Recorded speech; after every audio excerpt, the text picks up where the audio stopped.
끝으로 홍성국 최고위원의 발언이 있겠습니다. 최근 발표된 올해 1분기 가계 동향 조사에 따르면 한국 사회가 얼마나 양극화되어 있는지 잘 보여주고 있습니다.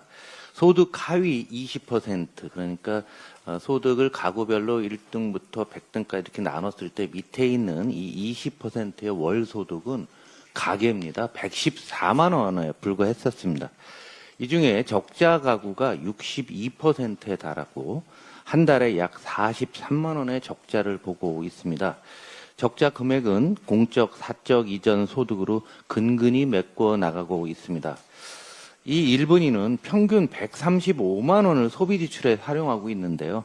식료품 구입에 29만 원, 음식 숙박에 16만 원, 주거비 31만 원, 의료비 16만 원을 지출합니다. 이를 합산하면 기초적인 삶에 92만 원을 쓰고 있습니다. 그러니까 135만 원의 70%의 소비는 그냥 생존하기 위해서 쓰고 있는 것입니다. 또한 그 위에 20에서 40% 사이의 2분위 같은 경우도 정도의 차이만 있을 뿐 하위 20%와 큰 차이는 없게 나타났습니다. 반면 상위 20%인 5분위는 교통과 운송에 73만 원, 오락문화에 40만 원, 교육에 59만 원, 외식 등 음식 숙박에 75만 원을 월간 지출하고 있습니다. 생존을 넘어 사람다운 삶을 살고 있다고 통계는 보여주고 있습니다. 이런 양극화 추세는 동일 통계조사가 실시된 후 20년간 바뀌지 않은 수치입니다. 이제 우리나라가 내수 부진의 본질적 여러 가지 이유가 있는데 그중 본질적인 이유는 양극화가 가장 중요한 요인이 아닐까 생각합니다. 새로 출범한 이재명 국민주권 정부는 양극화 현상을 극복하기 위해서 다양한 정책을 공약에 담았습니다. 우리 국민의 거의 절반이 실질적인 소비 여력이 부족하니 내수 회복이 불가능한 현실을 감안했기 때문에 그렇습니다. 그래서 최우선 과제로 추경을 논의하고 있습니다. 거의 모든 연구기관들이 추경을 지지하고 있습니다. 국민의힘도 대선 기간 중에서 추경을 하자고 했었습니다.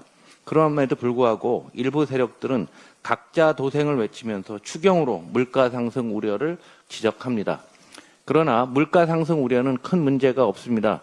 지금은 돈이 잘 돌지 않습니다. 화폐 유통 속도, 통화 승수 이런 거로 돈이 돌아가는 것을 측정하는데요. 과거 대비 엄청나게 하락해서요. 물가를 자극하지 않습니다. 돈을 풀면 물가가 오른다는 것은 20세기 경제학입니다. 이 추경에 대한 기대감으로 그동안 한국 경제 성장률을 빠르게 낮췄던 외국계 연구기관들은 오히려 이재명 정부의 출범이 임박하면서부터 추경에 대한 기대감 그리고 양극화 정책에 대한 기대감으로 성장률을 높이고 있습니다. 세계적인 투자회사인 골드만삭스는 올해 성장률을 0.7에서 1.1로 무려 0.4%포인트나 올렸습니다. 그리고 추경으로만 0.3% 상승 효과가 있다고 했고요. 내년도에는 1.4% 예측에서 1.7%로 상향했습니다. 바클레이스, 모건 스탠리 등도 함께 상향을 했습니다. 이 추경으로 한국 경제가 살아난다고 하게 되면 양극화도 해소되고 모든 것에 선순환 구조로 들어가는 것입니다. 2022년 5월 기억하십니까? 윤석열 정부 출범 후 무려 60조 원에 육박했던 추경은 포퓰리즘, 퍼주기 추경의 대표적인 사례입니다. 사전 예고도 없었고 엄청난 금액을 취임하자마자 시행했던 거 기억하십니까? 그러나 지금 국민주권 정부가 추진하는 추경은 퍼주기 추경이 아닙니다. 생존의 한계에 부딪힌 우리 국민을 살리자는 추경입니다. 살아야 성장도 할 수가 있습니다. 더 이상 내수가 침체되면 우리 경제 전체가 무너집니다. 서둘러야 합니다. 이번 추경은 정치가 아니라 생존으로 접근해야 됩니다. 경제는 민주당입니다.